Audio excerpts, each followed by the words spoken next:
नमस्कार। बोधि प्रकाशन की कार्यक्रम श्रृंखला सुनो साधो की छठी कड़ी में आप सबका हार्दिक अभिनंदन है, स्वागत है। आज के कार्यक्रम के हमारे अतिथि रचनाकार होंगे शकील जमाली साहब, और ये बहुत खुशी है हमें ये बताते हुए कि आज ये कार्यक्रम जिस अवसर पर हो रहा है, आज शकील जमाली साहब का जन्मदिन है। हम सब मित्र उनको जन्मदिन की बहुत बहुत शुभकामनाएं और बधाई देते हैं, और हमें इस बात की बेहद खुशी है कि आज हम उनकी रचनाओं से, उनकी गज़लों से रूबरू हो सकेंगे, उन्हें प्रत्यक्ष सुन सकेंगे। आज के इस कार्यक्रम में जो सहभागी दो रचनाकार हैं, रेणु वर्मा जो जोधपुर से हमारे साथ जुड़ी हैं, और आरती तिवारी जी जो मंदसौर मध्य प्रदेश से हमारे साथ जुड़ी हैं। आप सभी रचनाकारों का और जो मित्र श्रोता इस कार्यक्रम से जुड़े हैं, आप सबका हार्दिक अभिनंदन, स्वागत करते हुए बिना किसी विशेष औपचारिकता के हम आज के कार्यक्रम की शुरुआत करते हैं। कार्यक्रम की शुरुआत हम करते हैं सुश्री रेणु वर्मा के रचना पाठ से। रेणु जी जोधपुर से हैं, गज़लें, दोहे इनकी खासियत है, बेहद लोकप्रिय हैं। कैफियत नाम से एक पुस्तक भी प्रकाशित हो चुकी है। रेणु जी हम सबके बीच उपस्थित हैं। आइए रेणु वर्मा जी, आपका स्वागत है। नमस्कार, मैं रेणु वर्मा जोधपुर से आज बोधि प्रकाशन के सुनो साधो कार्यक्रम के तहत आप सबसे मुखातिब हो रही हूँ। मैं गज़लें लिखती हूँ, कुछ नज़में और दोहे भी मैंने लिखे हैं। बोधि प्रकाशन से कैफियत के नाम से एक गज़ल संग्रह मेरा प्रकाशित हो चुका है, और इसी गज़ल संग्रह की 6 गज़लें जयपुर के सुमंत नागर जी ने गाई हैं। मुझे यहाँ इस कार्यक्रम में बुलाने के लिए माया मृग जी का, बोधि प्रकाशन का बहुत बहुत शुक्रिया। कुछ गज़लें आज यहाँ मैं आप लोगों के लिए लेके आई हूँ जो कैफियत गज़ल संग्रह में नहीं है, उसके बाद लिखी गई हैं। उम्मीद करती हूँ आप लोगों को अच्छी लगेगी। रात दिन बेहिसाब पहने हैं, रात दिन बेहिसाब पहने हैं, मेरी आँखों ने ख्वाब पहने हैं। रात दिन बेहिसाब पहने हैं, मेरी आँखों ने ख्वाब पहने हैं। वो बदन पर नज़र नहीं आते, वो बदन पर नज़र नहीं आते, रूह ने जो हिजाब पहने हैं। वो बदन पर नज़र नहीं आते, रूह ने जो हिजाब पहने हैं। तेरे आरिज़ कहाँ चमन को नसीब, आरिज़ कहते हैं गालों को। तेरे आरिज़ कहाँ चमन को नसीब, हार थक के गुलाब पहने हैं। तेरे आरिज़ कहाँ चमन को नसीब, हार थक के गुलाब पहने हैं। बेखुदी बेकली जुनू वहशत, बेखुदी बेकली जुनू वहशत, इश्क ने क्या नकाब पहने हैं। बेखुदी बेकली जुनू वहशत, इश्क ने क्या नकाब पहने हैं। उन पे बातों का असर क्या होता, उन पे बातों का असर क्या होता, वो जो चुप का जवाब पहने हैं। वो जो चुप का जवाब पहने हैं। रात दिन बेहिसाब पहने हैं, मेरी आँखों ने ख्वाब पहने हैं। एक गज़ल और आप लोगों के सामने मैं रखना चाहती हूँ।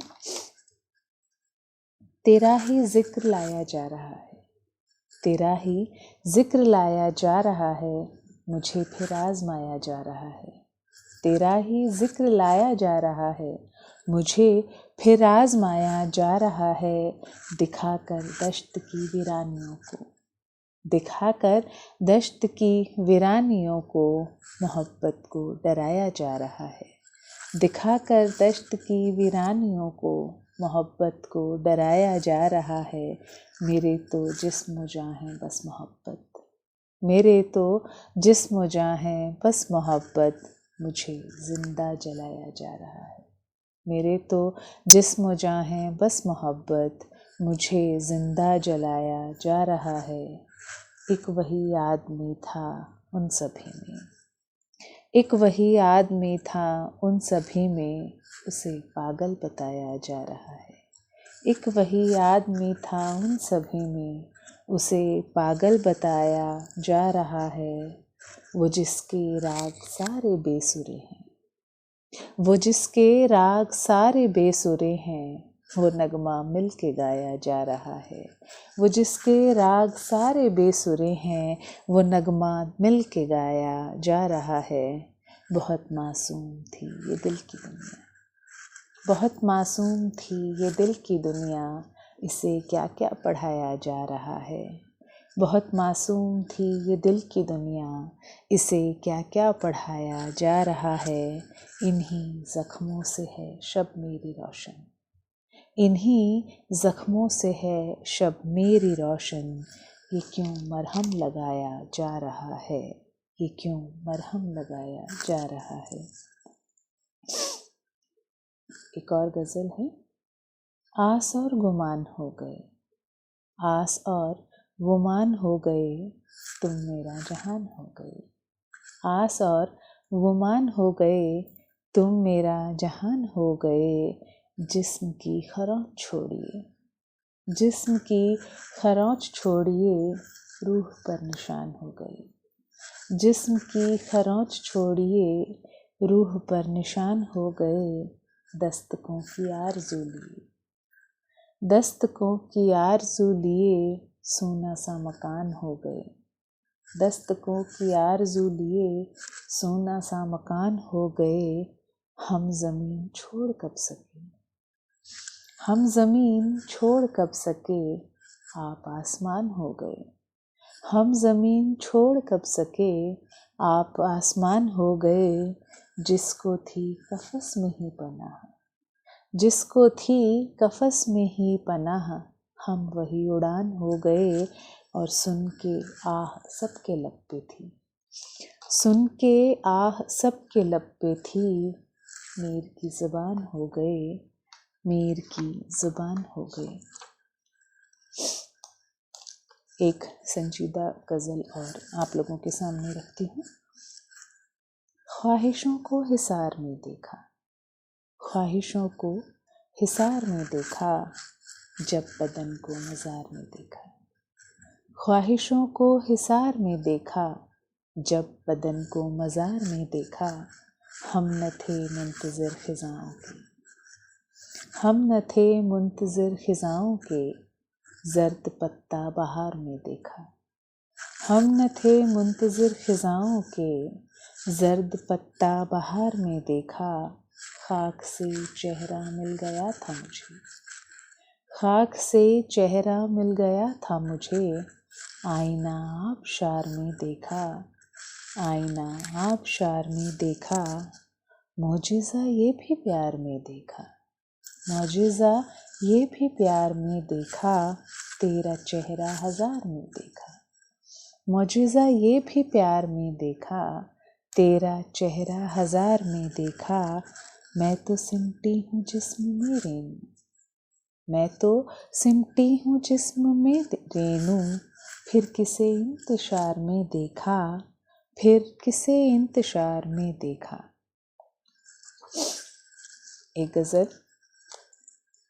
इश्क या फिर हादसा महसूस हो, इश्क या फिर हादसा महसूस हो, मुझको कुछ अच्छा बुरा महसूस हो। इश्क या फिर हादसा महसूस हो, मुझको कुछ अच्छा बुरा महसूस हो।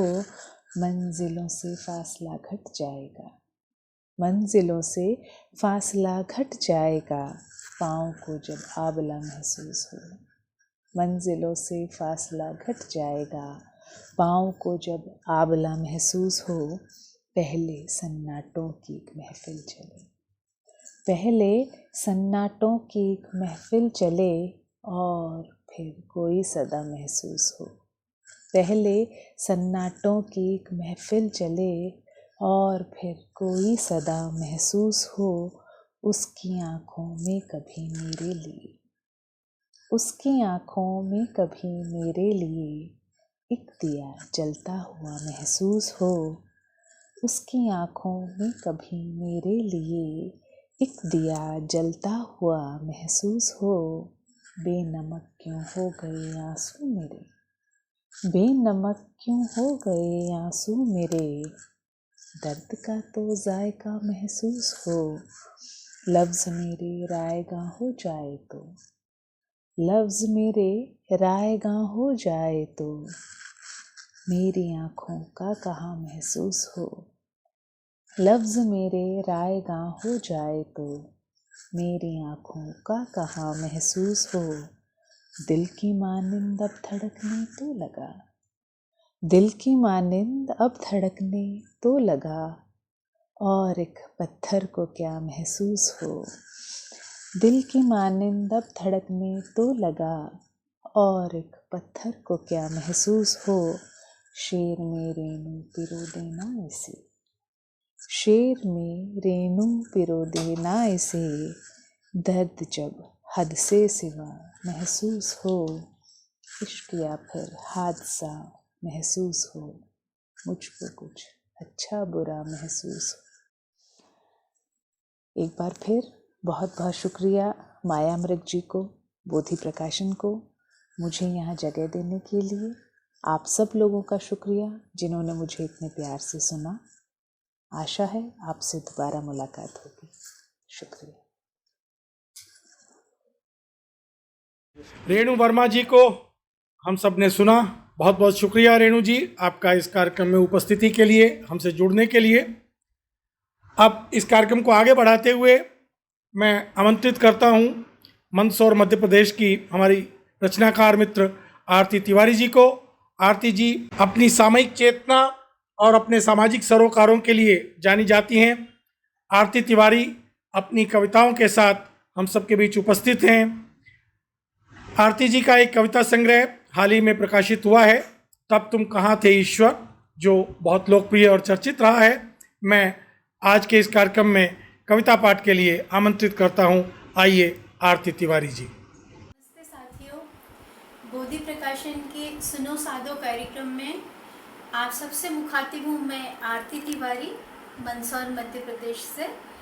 बोधि प्रकाशन से मेरा ये संग्रह जो आया है, तब तुम कहाँ थे ईश्वर, इस संग्रह से मैं कुछ कविताओं का पाठ करूँगी और कुछ इस संग्रह के बाद मैंने जो नई कविताएं लिखी हैं इसके बाद में उनका पाठ करूँगी।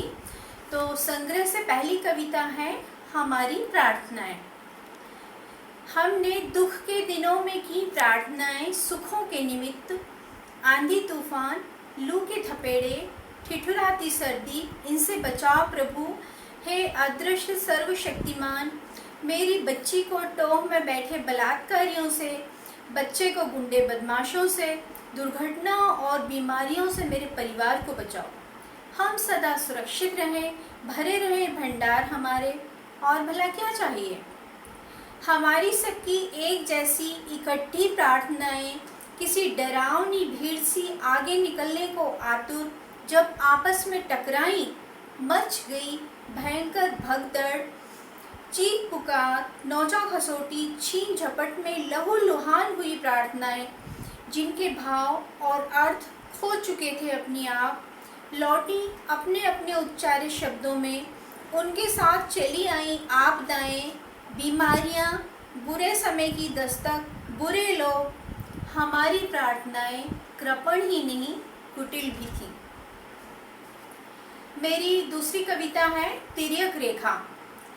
समानांतर रेखाओं के एक छोर से दूसरे छोर की दूरी तय करते वक्त बिल्कुल सही लग रही थी।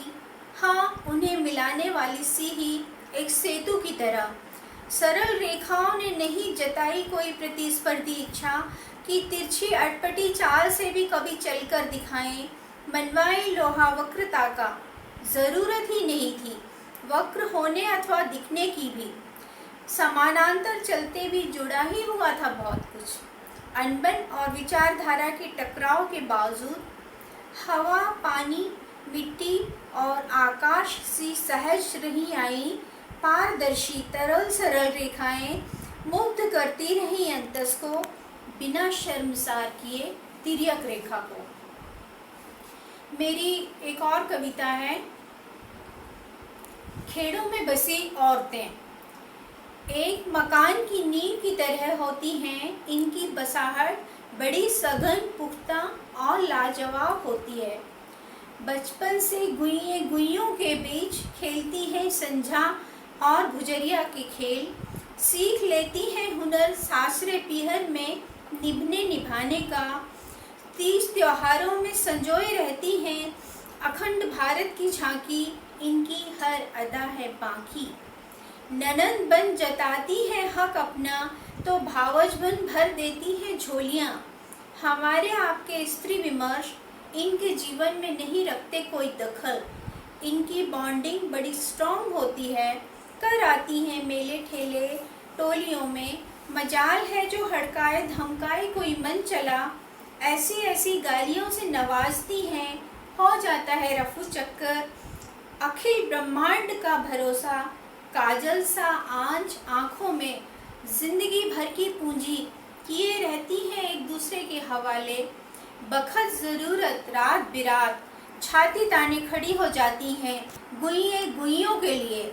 नहीं लाती बीच में तेरा आदमी मेरा आदमी, कुंभ में नहा लेती हैं उघाड़ी पीठ किए, बदल लेती हैं धोतियाँ एक दूसरे की ओट में। होते हैं मन मुटाव भी, पीठ पीछे चुगलियाँ और बुराइयाँ, पर नहीं बांधती गांठें। जी भर खर्चती हैं जमा किए रोकड़े एक दूजी के बेटा बेटी के ब्याह में, और भरे रहते हैं इनके भंडार संतोष के धन से। तेरी साड़ी मेरी साड़ी से उजली कैसे, इस कुंठा और भ्रम से निकल जीती है जी भर के शादी ब्याह की रंगीनियाँ।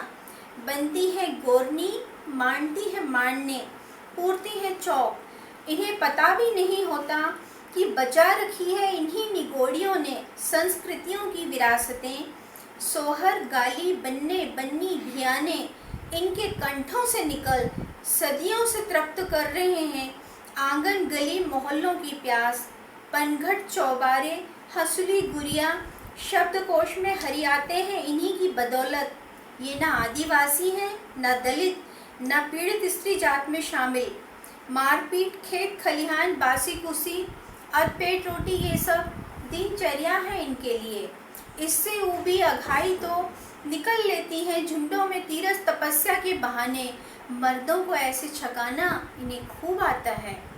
इनकी कविताएं शामिल नहीं किसी कविता कोश में, पर ये हर रोज़ लिख रही अपनी जी हुई कविता सदियों की डायरी में इतिहास में दफ्न होने को।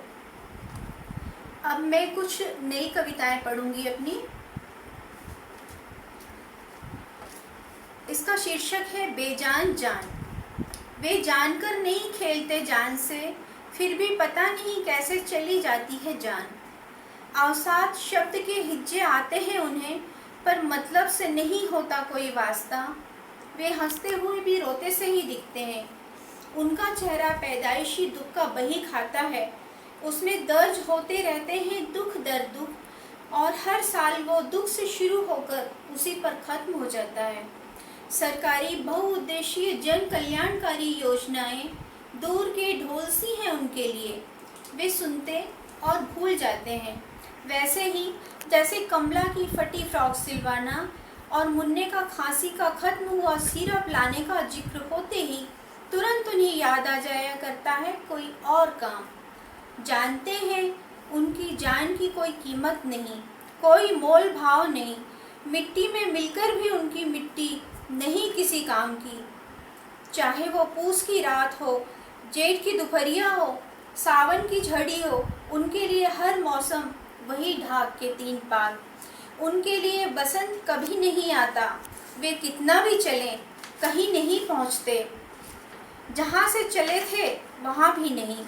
उनके लिए नहीं लिखा किसी किताब में जैसे उनके दिन फिरे। कुछ एक जोड़ी आँखों में चंद दिनों की नमी, इतना ही दिया है पेट ने दुख का अधिकार। फिर प्याज रोटी के जुगाड़ में थोड़ी बहुत कागजी कार्यवाही, सूखे आंसू और वही पहले वाली नाउम्मीदी। उनकी जान की कीमत इतनी ही बेजान है। इसके बाद वाली कविता का शीर्षक है दुख। दुख हमें कुछ नहीं लौटाता, दुख हमें कुछ नहीं लौटाता। आंसू, सिसकियाँ, हिचकियाँ हर बार कुछ और कमज़ोर, थोड़ा और तन्हा कर देती हैं। दुख सुख की दीठ में लगी दीमक, सुख की स्मृतियाँ कितनी हो सघन, दुख घुसपैठ कर ही लेता अनचाहे ढीठ मेहमान सा। कोने से कमरा, कमरे से घर तक। माना कि दुख ना हो तो कीमत ही क्या है सुख की, पर जीवन में इसका स्थायित्व हर दर्जे का अवांछित अनचाहे आतिथ्य सा है, जो हमारे कैलेंडर से दिनों को गायब कर महीनों और सालों में बदल देता है। इन दिनों सुख एक मनचाहे स्पर्श सा बहुत लंबी प्रतीक्षा के बाद फूट रहा है अशोक और चंपा की टहनियों में नरम नाजुक कोंपले बन। क्या मेरे विभोर होने का समय लौटेगा? मेरी अगली कविता का शीर्षक है फेसबुक की दोस्तियाँ।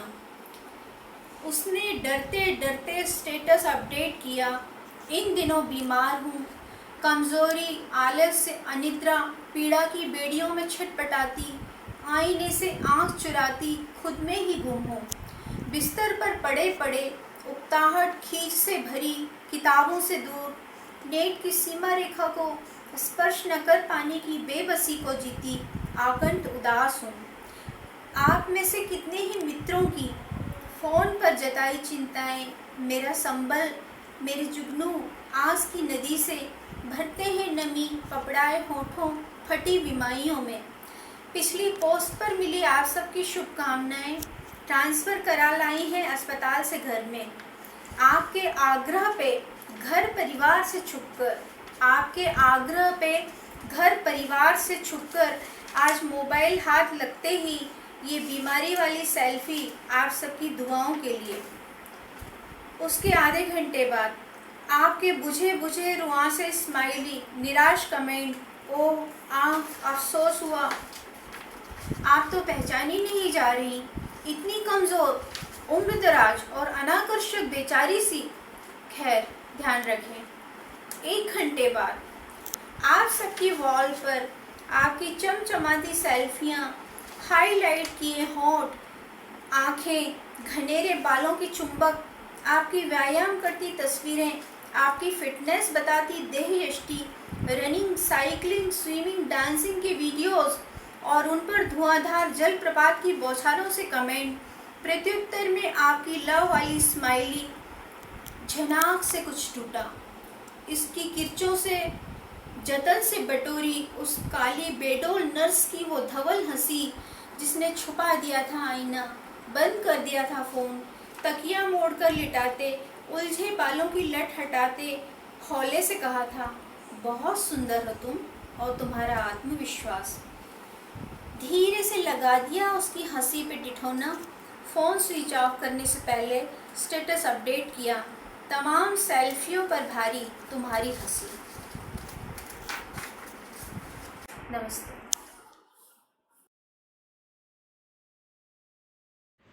हम सब ने सहभागी रचनाकारों सुश्री रेणु वर्मा और सुश्री आरती तिवारी को सुना।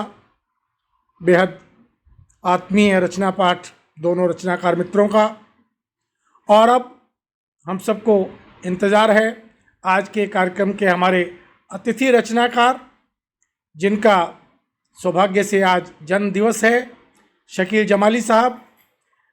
इनके बारे में कुछ भी कहना मेरे लिए बहुत मुश्किल है, वो इसलिए क्योंकि जितने ये मेरे आत्मीय और प्रिय हैं, उतने ही आप सब इनसे परिचित और आत्मीय हैं।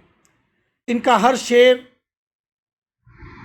अपने आप में ख़ास है और बहुत बहुत लोगों तक पहुंचा है।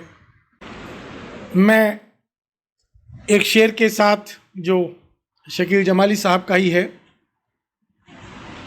एक शेर के साथ शकील जमाली साहब को उनके रचना पाठ के लिए आमंत्रित करता हूँ।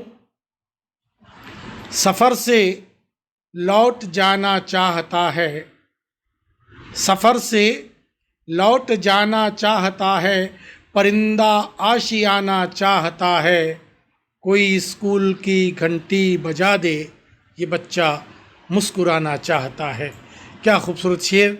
ऐसे ही बेहद खूबसूरत शेरों के लिए जाने जाते हैं शकील जमाली साहब। मैं चाहूँगा जोरदार तालियों से इनका अभिनंदन और स्वागत करते हुए इनको मैं आमंत्रित करता हूँ वे आएँ और अपनी खूबसूरत गज़लों से हमें नवाजें। शकील जमाली साहब। दोस्तों आदाब, मैं शकील जमाली। हमारे मित्र माया मिरक जी के आदेशानुसार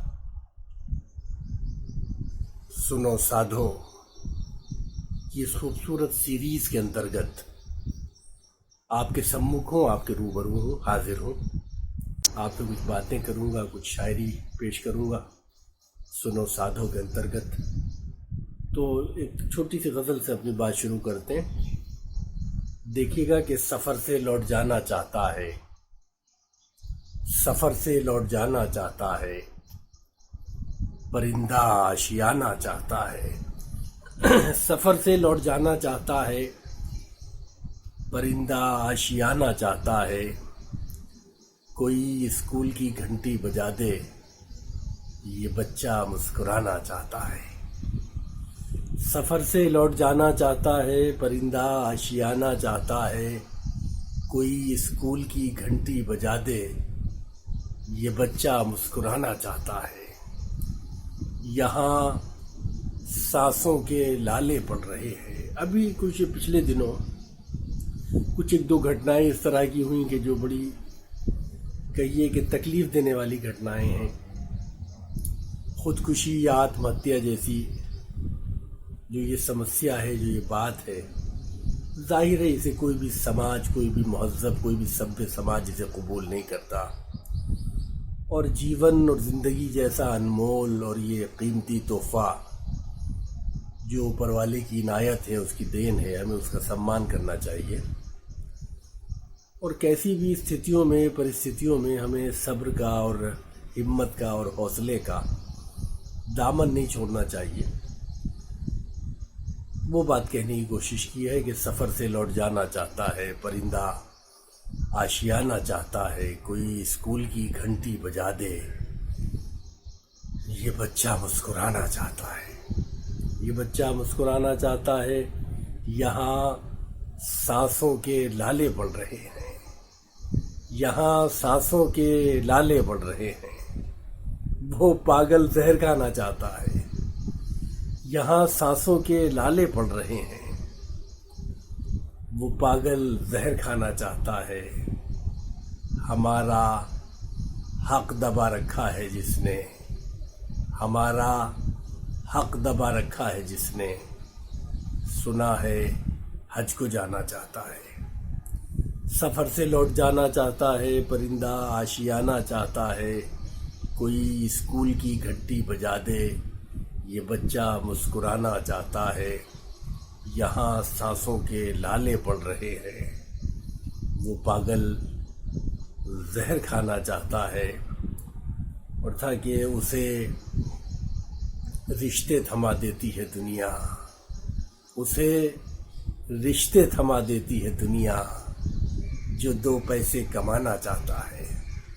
उसे रिश्ते थमा देती है दुनिया, जो दो पैसे कमाना चाहता है। कहाँ तक कोई समझौता करेगा, कहाँ तक कोई समझौता करेगा, ताल्लुक़ तो बहाना चाहता है। कहाँ तक कोई समझौता करेगा, ताल्लुक़ तो बहाना चाहता है। जिसे भी, अब जैसे मैंने कहा कि गज़ल इशारे और किनारे में और संकेतों की भाषा है, उसे रिश्ते थमा देती है दुनिया, जो दो पैसे कमाना चाहता है।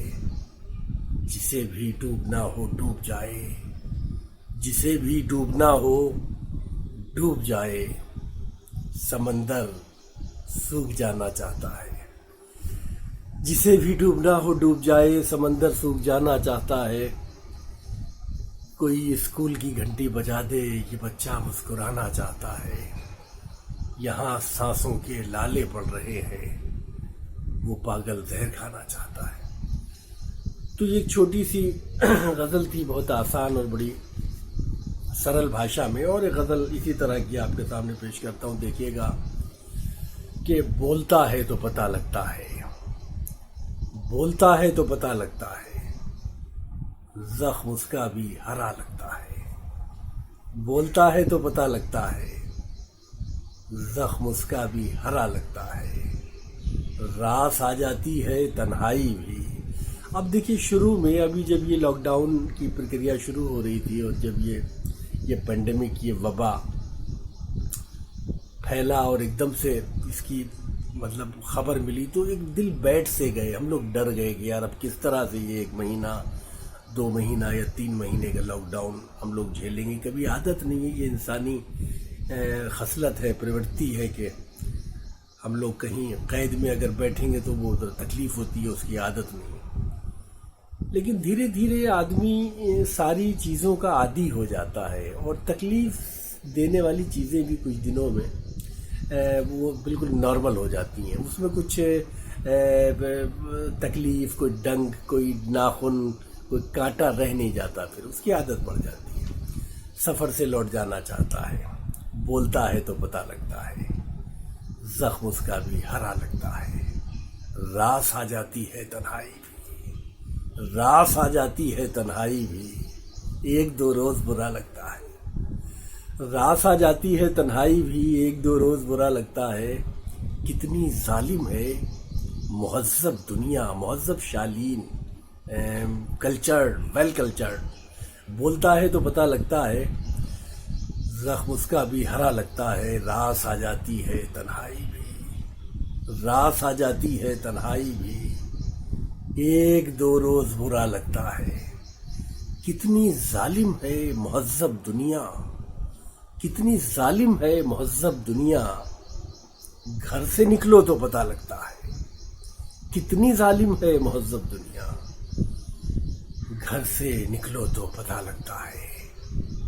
आज भी वो नहीं आने वाला, आज भी वो नहीं आने वाला, आज का दिन भी गया लगता है। आज भी वो नहीं आने वाला, आज भी वो नहीं आने वाला, आज का दिन भी गया लगता है। बोझ सीने पे बहुत है लेकिन, बोझ सीने पे बहुत है लेकिन, मुस्कुरा देने में क्या लगता है। बोझ सीने पे बहुत है लेकिन, बोझ सीने पे बहुत है लेकिन, मुस्कुरा देने में क्या लगता है, मुस्कुरा देने में क्या लगता है। मूड अच्छा हो तो सब अच्छा है, मूड अच्छा हो तो सब अच्छा है, वरना हंसना भी बुरा लगता है। मूड अच्छा हो तो सब अच्छा है, वरना हंसना भी बुरा लगता है। 2 कदम पर है अदालत लेकिन।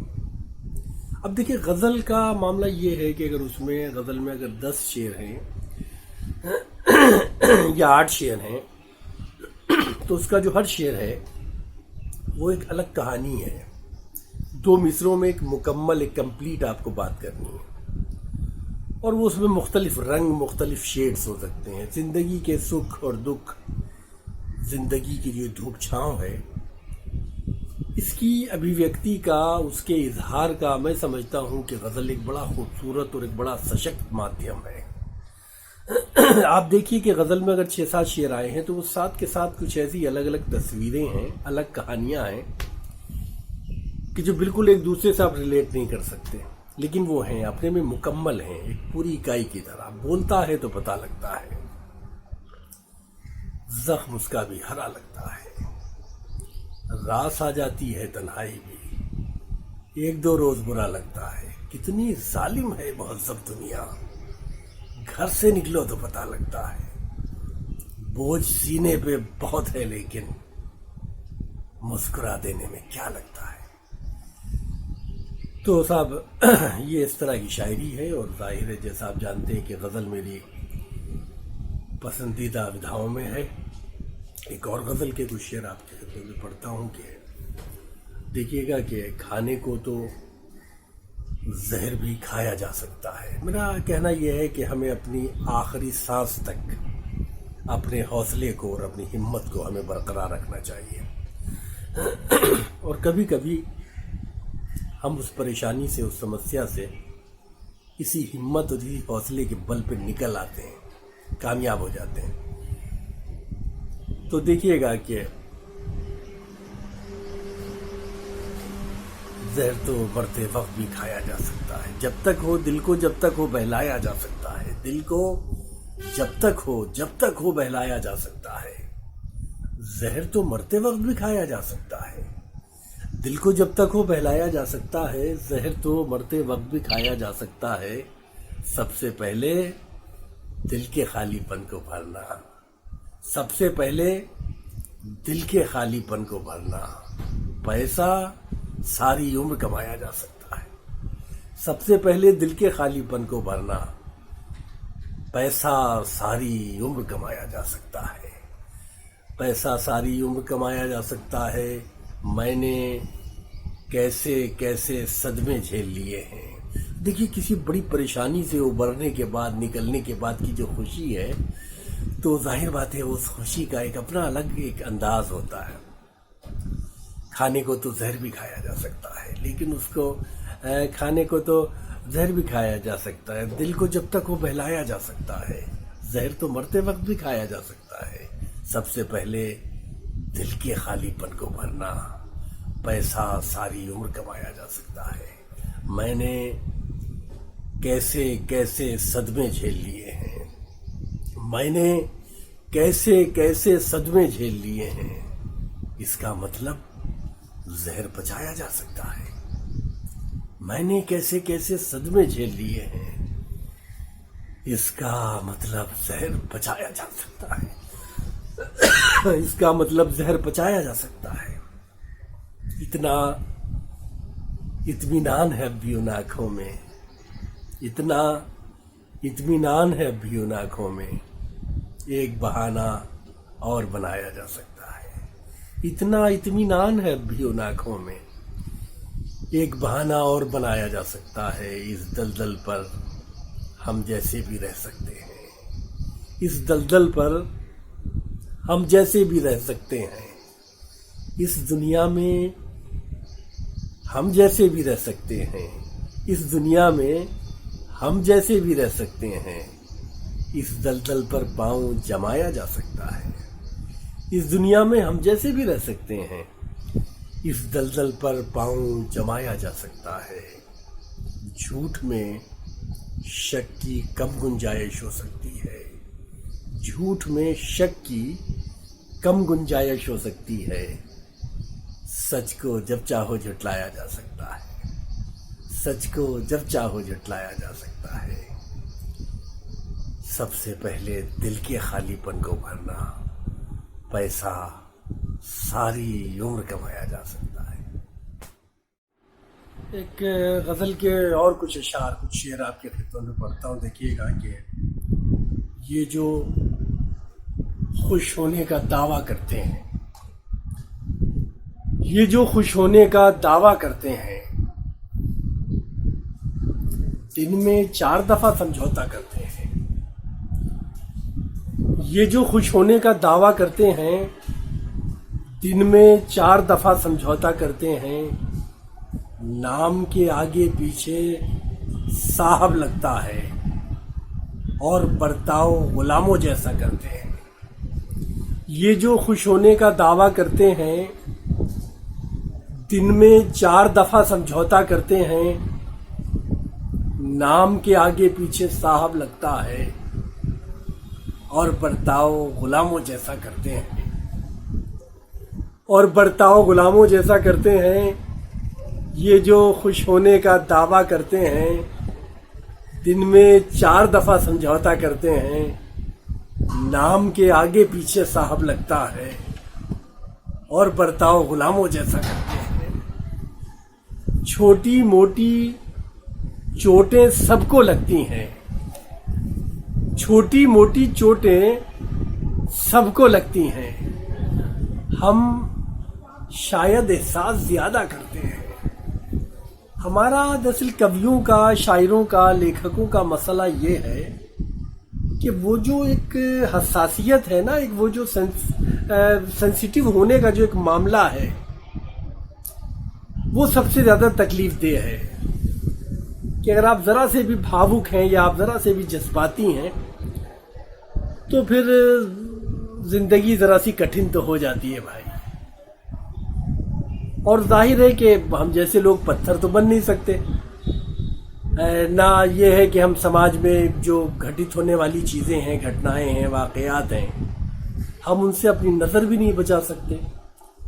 तो ये एक जिम्मेदारी भी है हम लोगों के सामने कि हम जो कुछ देख रहे हैं, जो कुछ महसूस करते हैं या हम जो कुछ भोग रहे हैं, वो कम से कम उसको पूरी ईमानदारी के साथ अपने पाठक तक, अपने श्रोता तक, अपने सामे तक उसको पहुंचा दें।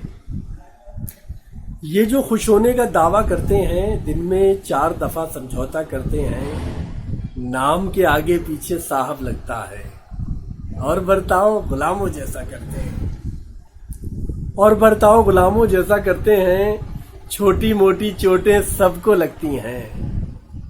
हम शायद एहसास ज्यादा करते हैं, हम शायद एहसास ज्यादा करते हैं।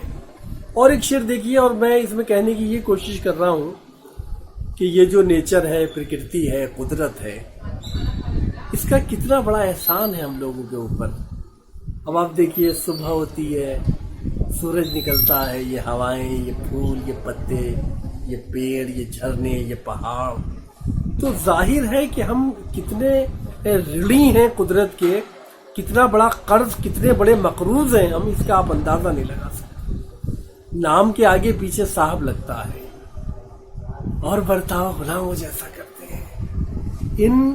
उन खुशियों को छोड़ जो तूने बांटी हैं, उन खुशियों को छोड़ जो तूने बांटी हैं, इन पेड़ों को देख जो साया करते हैं। उन खुशियों को छोड़ जो तूने बांटी हैं, उन खुशियों को छोड़ जो तूने बांटी हैं, इन पेड़ों को देख जो साया करते हैं, इन पेड़ों को देख जो साया करते हैं। और एक शेर था इसमें, आज के समाज की, आज के वक्तों की जो मोहब्बत है, उसका एक हल्का सा एक रंग, उसकी एक हल्की सी तस्वीर इन 2 मिसरों में आई है। और बर्ताव गुलामों जैसा करते हैं, छोटी मोटी चोटें सबको लगती है, हम शायद एहसास ज्यादा करते हैं। उन खुशियों को छोड़ जो तूने बांटी है, इन पेड़ों को देख जो साया करते हैं, इन पेड़ों को देख जो साया करते हैं। तो शेर था कि वो भी सोच समझकर हामी भरता है। आज के ज़माने का इश्क है ये, आज के ज़माने की मोहब्बत है, वो भी सोच समझकर हामी भरता है। हम भी मौका देख के वादा करते हैं, वो भी सोच समझकर हामी भरता है। हम भी मौका देख के वादा करते हैं, हम भी मौका देख के वादा करते हैं। अच्छे अच्छे दरवेशों को देख लिया, साधु संत फकीर पीर, अच्छे अच्छे दरवेशों को देख लिया। ठेस लगे तो सब वावेला करते हैं, अच्छे अच्छे दरवेशों को देख लिया। ठेस लगे तो सब वावेला करते हैं। एक शेर देखिए इसमें कि लफ्ज को चेहरा ऊपर वाला देता है, बल्कि यूं कह लीजिए कि शब्द को चेहरा ऊपर वाला देता है। हम तो खाली कागज काला करते हैं, शब्द को चेहरा ऊपर वाला देता है, शब्द को चेहरा ऊपर वाला देता है। हम तो खाली कागज काला करते हैं, हम तो खाली कागज काला करते हैं। तुझको पूरा हक है धोखा देने का, तुझको पूरा हक है धोखा देने का। तुझ पर सारे लोग भरोसा करते हैं, तुझको पूरा हक है धोखा देने का। तुझ पर सारे लोग भरोसा करते हैं। जालिम क्या किस्मत लिखवा कर लाया है, अच्छे अच्छे जालिम क्या किस्मत लिखवा कर लाया है, सारे उसका जूता सीधा करते हैं। जालिम क्या किस्मत लिखवा कर लाया है, सारे उसका जूता सीधा करते हैं। ये जो खुश होने का दावा करते हैं, दिन में 4 दफा समझौता करते हैं। नाम के आगे पीछे साहब लगता है और बर्ताव गुलामों जैसा करते हैं। उन खुशियों को छोड़ जो तूने बांटी हैं, इन पेड़ों को देख जो साया करते हैं, इन पेड़ों को देख जो साया करते हैं, वो भी सोच समझकर हामी भरता है। हम भी मौका देख के वादा करते हैं, शब्द को चेहरा ऊपर वाला देता है, हम तो खाली कागज काला करते हैं। तो साहब ये थी एक गज़ल। और कुछ शेर आपकी खिदमत में पढ़ता हूँ, आपकी सेवा में कुछ और शेर देखिएगा कि बहुत छोटी सी बहर की एक गज़ल है, बहुत आसान, बड़ी शगुफ्ता सी भाषा में, शगुफ्ता सी ज़बान में। देखिए उसका मतलब देखिएगा कि वो दुनिया ही ख्वाबों ख्यालों की है, वो दुनिया ही ख्वाबों ख्यालों की है, हुकूमत जहां इश्क वालों की है। ये मोहब्बत करने वालों की जो दुनिया है, ये बिल्कुल अलग दुनिया है साहब। और मैं तो अक्सर ये कहता हूँ कि ये हमारा जो कबीला है, ये जख्मियों का कबीला है साहब। तो जाहिर है कि यहाँ तो सिर्फ इंसानियत की, प्रेम की, अहिंसा की, त्याग की ये बातें होती हैं। और जाहिर है अगर किसी को एक हल्का सा कांटा, एक हल्की सी बांस भी लगती है, तो वो समाज के दूसरे सिरे पे बैठे हुए एक शायर को, एक कवि को, एक लेखक को उसी शिद्दत से महसूस होती है जिस शिद्दत से वो भास किसी समाज के किसी व्यक्ति को लगती है। तो जाहिर बात है कि हम लोग तो मोहब्बत करने वाले लोग हैं। और वो जो एक शेर है, बड़ा मशहूर शेर है गुलाम मोहम्मद कासिर का, कि करेंगे क्या जो मोहब्बत में हो गए नाकाम, करेंगे क्या जो मोहब्बत में हो गए नाकाम, हमें तो और कोई काम भी नहीं आता। हम तो जाहिर है मोहब्बत करने वाले लोग हैं। हम तो अगर मोहब्बत के इस महाज पे, इस फ्रंट पे अगर हम फेल हो जाते हैं, नाकाम हो जाते हैं, असफल हो जाते हैं, तो फिर तो हमारे लिए कोई मैदान ही नहीं बचता। करेंगे क्या जो मोहब्बत में हो गए नाकाम, हमें तो और कोई काम भी नहीं आता।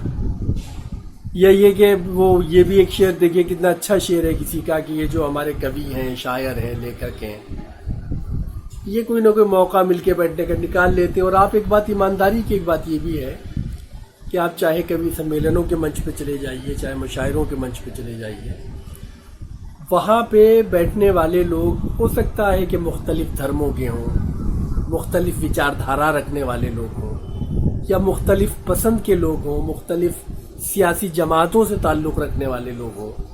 लेकिन देखिए कितनी आसानी से एक ही जगह, एक ही मंच पे, एक ही छत के एक ही पंडाल में सब लोग बैठ जाते हैं। तो ये देखिए साहित्य का और ये शायरी का और ये अदब का कमाल है कि कोई फ़र्क नहीं रहता, कोई दूरी नहीं रहती, कोई दुई नहीं रहती है, सब एक हो जाते हैं। वहाँ हिंदू भी हैं, मुसलमान भी हैं, इस जमात के भी हैं, उस पार्टी के भी हैं, लेकिन वहाँ कोई फ़र्क नहीं होता। वहाँ सिर्फ आप लेखक हैं, सिर्फ शायर हैं। वो किसी का क्या अच्छा शेर है, मैं अक्सर कोट करता हूँ, बड़ा अच्छा शेर है किसी शायर का। वो था कि चंद शायर हैं जो इस तौर पे मिल बैठते हैं, चंद शायर हैं जो इस तौर पे मिल बैठते हैं,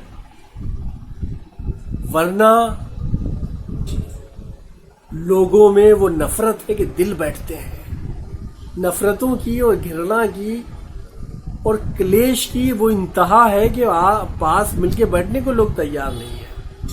लेकिन ये शायरी का कमाल है कि सब लोग आराम से एक जगह बैठ जाते हैं। चंद शायर हैं, चंद कवि हैं जो मिल के बैठ जाते हैं, वरना लोगों में वो नफरत है कि दिल बैठते हैं। खैर, बहरहाल बहुत शुक्रिया आपका। मैं एक और गज़ल के कुछ शेर आपकी खिदमत में पढ़ना चाहता हूँ। देखिएगा कि कहानी में छोटा सा किरदार है, कहानी में छोटा सा किरदार है हमारा, मगर एक मेयार है। कहानी में छोटा सा किरदार है, कहानी में छोटा सा किरदार है हमारा, मगर एक मेयार है।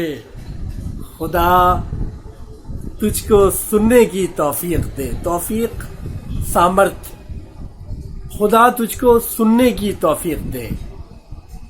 मेरी खामोशी मेरा इजहार है, मेरा वक्तव्य है, मेरा बयान है। ये जो मेरी चुप्पी है यही मेरा वक्तव्य है। मालिक भगवान ईश्वर तुझे सुनने के की शक्ति दे, तौफीक दे, सामर्थ्य दे। खुदा तुझको सुनने की तौफीक दे। कहानी में छोटा सा किरदार है हमारा, मगर एक मेयार है। खुदा तुझको सुनने की तौफीक दे। मेरी खामोशी मेरा इजहार है। ये कैसे इलाके में हम आबसे, ये कैसे इलाके में हम आबसे, घरों से निकलते ही बाजार है। शहरों का, और देखिए ये जो बड़े बड़े आपके नगर हैं, महानगर हैं, उनकी समस्या है ये कैसे इलाके में हम आबसे, घरों से निकलते ही बाजार है। पड़ोसी पड़ोसी से है बेखबर, पड़ोसी पड़ोसी से है बेखबर, मगर सबके हाथों में अखबार है। पड़ोसी पड़ोसी से है बेखबर, मगर सबके हाथों में अखबार है। उसे मशवरों की जरूरत नहीं, वो तुमसे ज्यादा समझदार है। उसे मशवरों की जरूरत नहीं, वो तुमसे ज्यादा समझदार है। वो तुमसे ज्यादा समझदार है। और था कि मरीजों की हालत में है बेहतरी, मरीजों की हालत में है बेहतरी। मसीहा कई दिन से बीमार है, मरीजों की हालत में है बेहतरी। मसीहा कई दिन से बीमार है, उसे मशवरों की जरूरत नहीं, वो तुमसे ज्यादा समझदार है। पड़ोसी पड़ोसी से है बेखबर, पड़ोसी पड़ोसी से है बेखबर, मगर सबके हाथों में अखबार है। खुदा तुझको सुनने की तौफीक दे। मेरी खामोशी मेरा इजहार है। कहानी में छोटा सा किरदार है हमारा, मगर एक मेयार है। बहुत शुक्रिया।